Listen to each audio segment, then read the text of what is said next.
This program is provided by Universal Genesis. Welcome back to the deep dive. Today we're kicking off a big one. We have a whole stack of sources that tackle a really persistent and I think a fascinating question in intellectual history. It really is. It's one of those questions that seems simple on the surface, but just gets deeper the more you look at it. Absolutely. So this is going to be a multi-part series. And today we are really just setting the stage. We're going to look at the founding blueprint, the institutional design of Islamic civilization right at its origin. And that initial design, that blueprint, is the absolute key to understanding the central paradox our sources keep coming back to. Right. And that paradox is what exactly? It's this.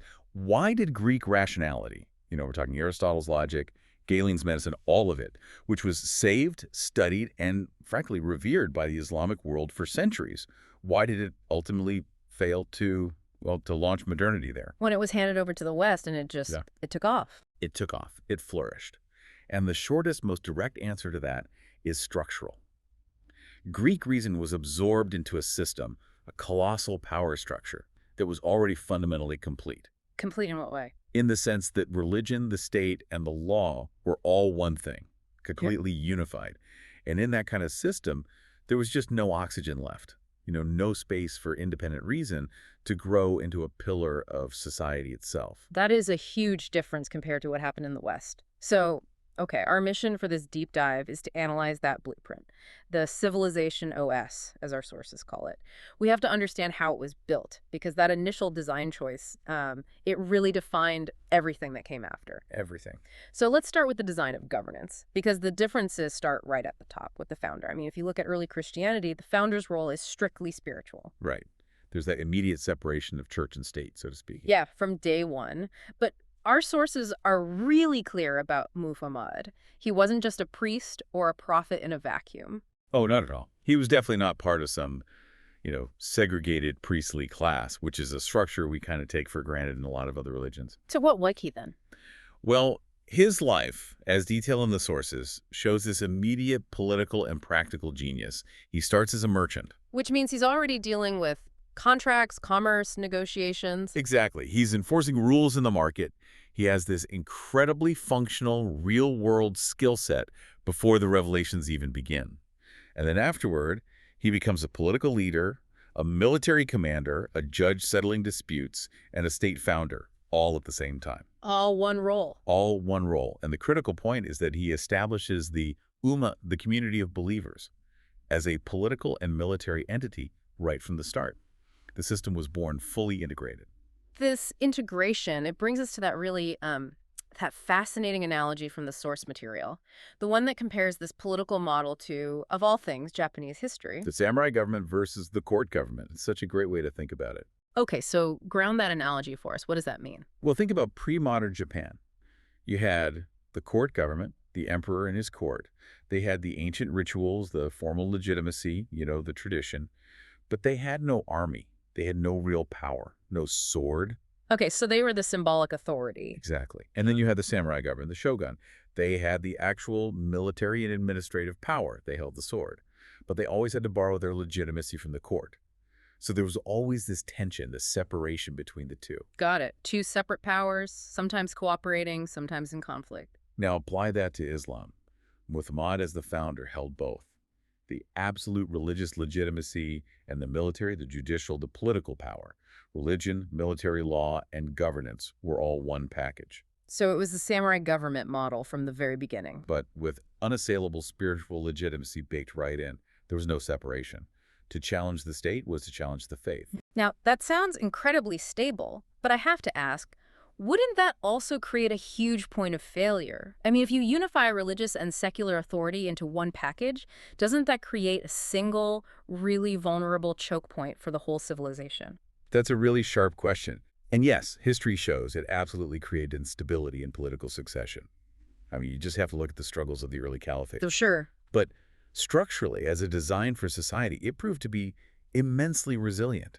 And you can see that when you look at the contrasting model, Western Christianity. Which was the court government. The court government model, exactly. Jesus had no army. He founded no state. The early church was a purely spiritual authority that had to rely on, external Germanic kings and rulers for protection, Well, for enforcement. it had the legitimacy, but it always needed someone else to wield the sword. Precisely. So Western society started with this enforced separation of powers, not really by some grand philosophical design, but just out of initial weakness and necessity. And that separation, that gap, allowed other things to grow in the space between. That's the key. It left room for other non-religious powers, secular kings, independent cities, and later universities, to grow and develop their own authority without it being an immediate existential challenge to the entire religious order. Whereas in the Islamic model, challenging the state meant you were challenging the faith and the law all at once. You're challenging the whole system. In the West, you could challenge a king, or later the Pope, or even Aristotle, without bringing the whole house down. Okay, that sets up the next point perfectly. So if the system was so unified, political, military, spiritual, what was the instruction manual? What was the guide for the whole state? Well, that function was uniquely fulfilled by the Quran, and our sources frame it as a kind of governance encyclopedia. A governance encyclopedia. I like that. Yeah, and when you compare it to, say, the New Testament, the difference is just night and day. The New Testament is mainly focused on narrative, spirituality, theology, the path to salvation. It doesn't offer a lot of specifics on, administrative law. Right. It's about saving your soul. It doesn't have a chapter on tax codes or inheritance law. Exactly. But the Quran, especially combined with the Sunnah, it established these incredibly detailed, practical guidelines that were immediately applicable to running a state. So we're talking about specifics on what? Oh, everything. Detailed inheritance laws, rules for commercial contracts, guidelines for warfare and treaties, complex family law, the criteria for political legitimacy. It's all in there. So this level of detail meant that the system of Islamic law, the Sharia, it became a totally self-sufficient social operating system. The Civilization OS. You're spot on. It could boot up and run a complex society without needing any external software updates, so to speak. And that completeness, that self-sufficiency is the critical point in this whole story. It's the great reversal. Because the Sharia provided this seamless, divinely sanctioned framework for everything in society, Greek rationality, things like Aristotle's politics or his ethics, it was all functionally redundant. It wasn't needed for the system to run. It wasn't. So Aristotle's philosophy became this highly sophisticated, beautiful decoration on the building. An auxiliary wheel, as one source put it. A perfect way to describe it. It was fantastic for elite scholars, for scientists. The Abbasid caliphs, for instance, they loved the great philosopher Avicenna, but it was never an essential component for the state to function. The state just didn't need Aristotle to figure out a water dispute or manage an inheritance. No, the Sharia had that covered perfectly. But in the West, you had the opposite situation. You had this huge vacuum created by the New Testament's lack of an administrative OS. So they had to import something. They had to.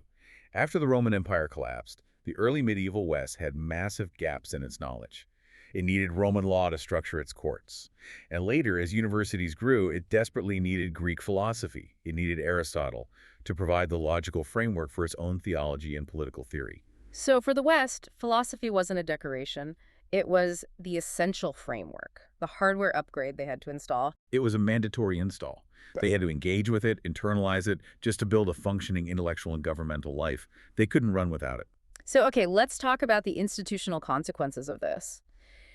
In the Islamic system, this unified OS, where did intellectual authority actually live? In the Catholic West, it's pretty clear it's centralized in a hierarchical clergy. Popes, cardinals, priests. Right, a very clear pyramid structure. But how did Islam handle its own religious structure? Well, this is where a core theological principle, the equality of all believers before God, really comes into play.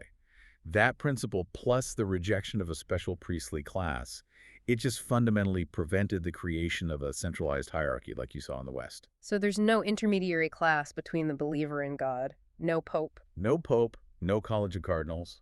The religious structure itself was inherently decentralized, so authority couldn't gather at the top of a theological pyramid. Instead, because the state and society ran on the comprehensive law, the Sharia, authority naturally gravitated towards the people who interpreted and applied that law. To the decentralized jurists, the ulama. Exactly, the legal experts. The ulama administered the law, the fiqh, which was the one code that applied equally to everyone, ruler and ruled alike. And in doing so, they constantly reinforced that principle of equality. So authority became, first and foremost, legal authority, not necessarily abstract theological authority. Precisely. The authority of fiqh, which is applied law, trumped the authority of kalam, which is speculative theology. That distinction is so important, but it can be a little tricky. If fiqh, the law, was supreme, does that mean the jurists had more social power than, say, scholars who were debating the nature of God? In a practical sense, yes. It's all about utility.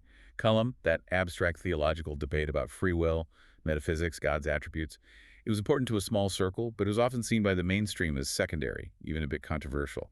It dealt with belief. Whereas fiqh dealt with your actual life. Your daily life, your marriage contract, your business deal, your inheritance, how you pray. It was functional, it was applied, it was immediate.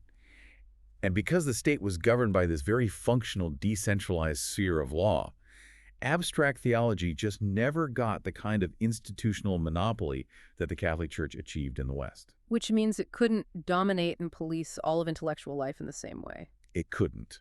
And this brings us back to philosophy, or falsafa. Yeah.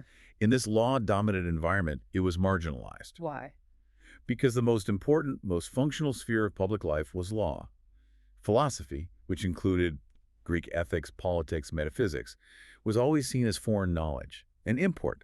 It was always external to the core OS of the fiqh. The system was just designed to function without it. And when the religious establishment felt threatened, it was very easy to dismiss falsafa as a non-essential, even dangerous foreign idea. You could never dismiss fiqh. It was the glue holding society together. That makes so much sense. The structure was complete, the law was dominant, and philosophy was always the outsider. So if you had to summarize the key takeaway here, what really stands out about the long-term stability of this design? What stands out is just how incredibly robust it was. It was an integrated religious polity, and that made it a kind of disaster-proof system. Oh, disaster-proof. How so?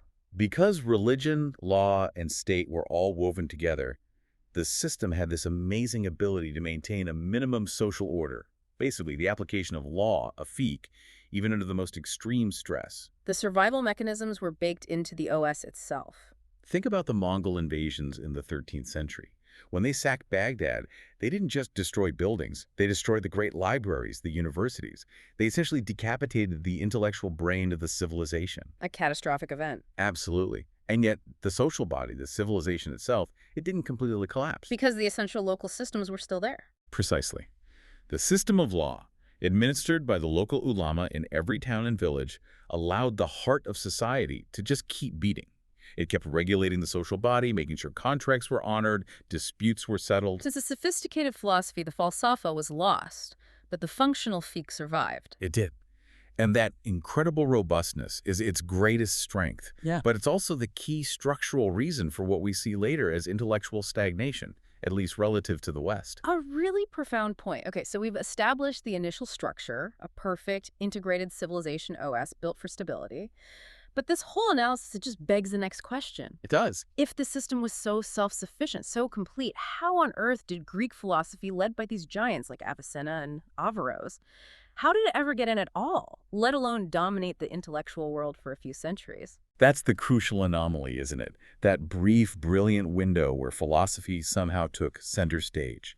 And to understand that, we have to look at the very specific political conditions that allowed these thinkers to momentarily override the system's inherent resistance. And that will be the subject of our next deep dive. But for now, here's the thought I think you should mull over.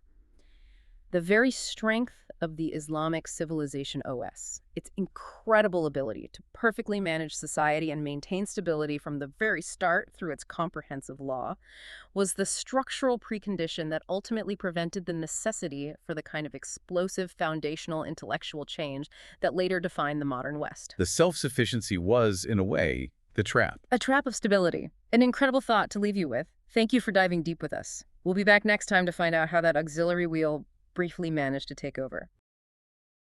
This program is provided by Universal Genesis.